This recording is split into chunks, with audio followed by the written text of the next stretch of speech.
Nagsimula sa simpleng na pasuyap-suyap, magpapapansin sa'yo. Umabot sa palitan ng mga mensahe, kilig na kilig ako. Kamusta? Kain na? Hello, magandang umaga. Ingat ka, pahinga, huwag kang masyadong magpupuyat pa.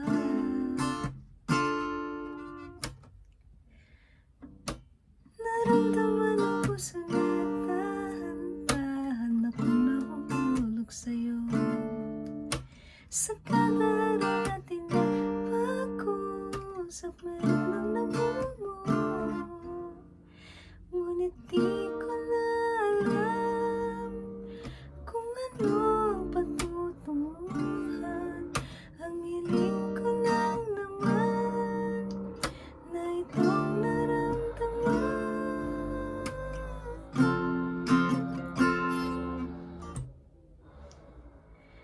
Sana